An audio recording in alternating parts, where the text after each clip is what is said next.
Oh, hey, Here, I'm in Texarkana.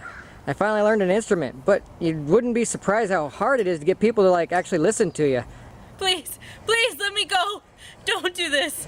No, I'm afraid I'm gonna have to make you listen to me, This is the only way I can do it. I didn't really think I was gonna change someone up, but hey, I need an audience. Wait, hold on, This ain't gonna work. You're gonna have to hold this for me.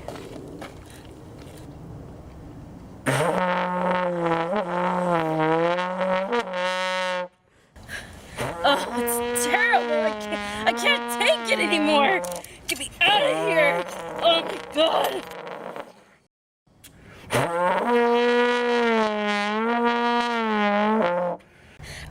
I can't listen.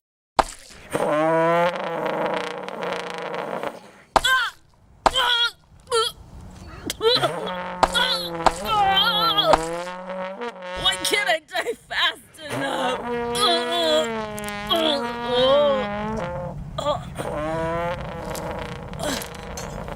Well, that seemed a bit overdramatic, don't you think?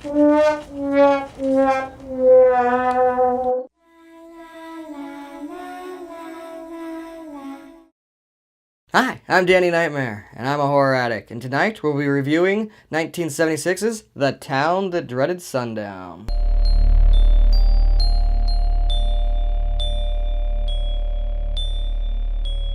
Directed by Charles B. Pierce and written by Earl E. Smith, this movie's based off a true story. And yeah, we're always like, we've heard that a million times. And yes, a lot of the events in this movie are fairly fictitious. The incredible story you are about to see is true. Where it happened and how it happened. Only the names have been changed. Oh, I stand corrected. Apparently only the names have been changed.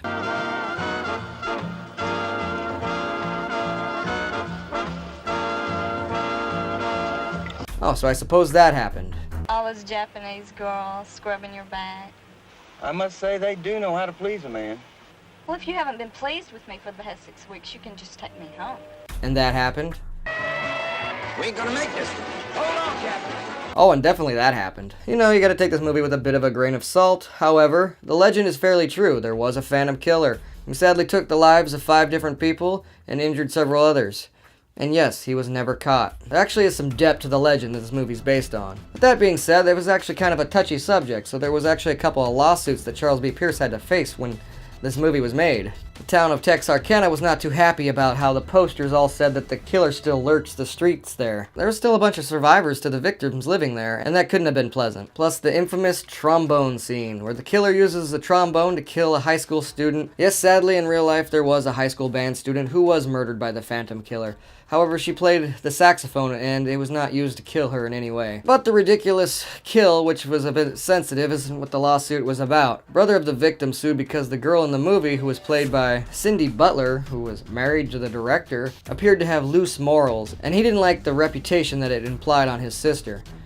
However, it wasn't supposed to actually be his sister, so I believe this lawsuit was thrown out. There's a kind of a dark cloud that follows this movie anyways, because even though it is based on a slasher, there's also kind of a narration, documentary, news type feel to it, which I'm not a big fan of narration, and boy, the CinemaSins would have a field day with this one. However, Vern Stearman did a great job. He narrated a bunch of movies through the 70s and 80s, such as The Being, The Dark, and The Legend of Boggy Creek, which was also directed by Charles Pierce. But what a lot of people find off about this movie is that all the scenes that are very slapstick and comical. It's kind of got some humor thrown into it that doesn't really fit, kind of like The Last House on the Left. And there's some scenes that really change the mood, like Charles B. Pierce playing Deputy Sparkplug and drag, getting felt up and hit on, and his fake boob even pops.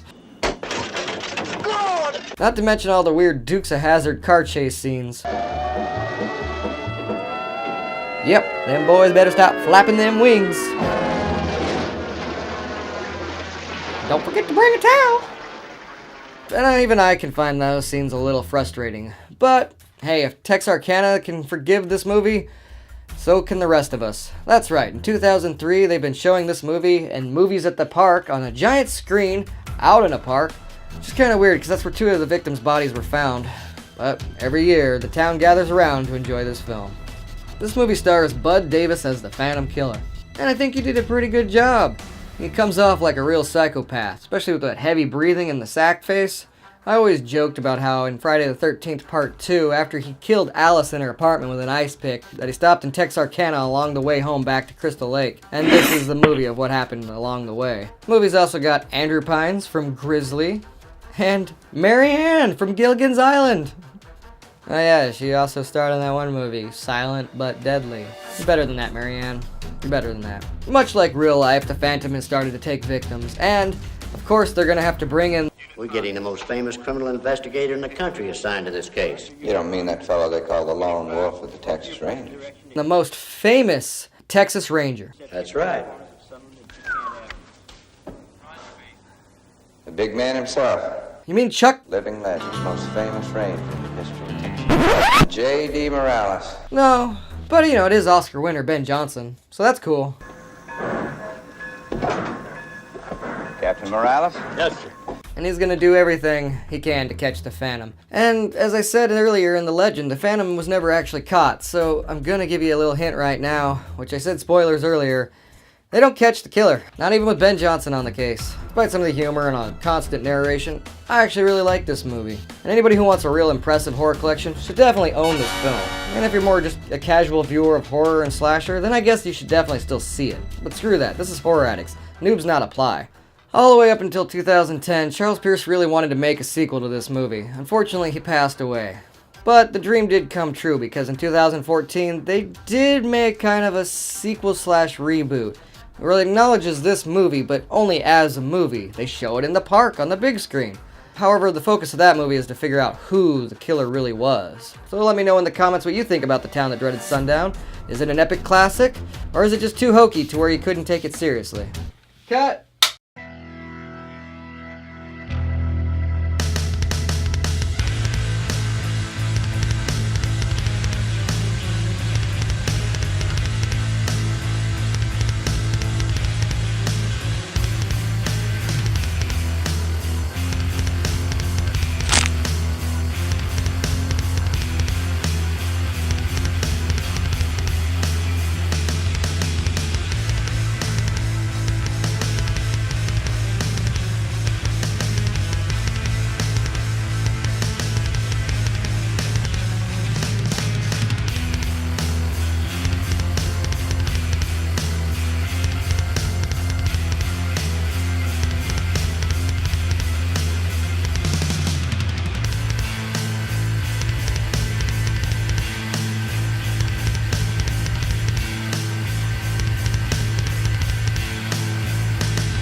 Yeah.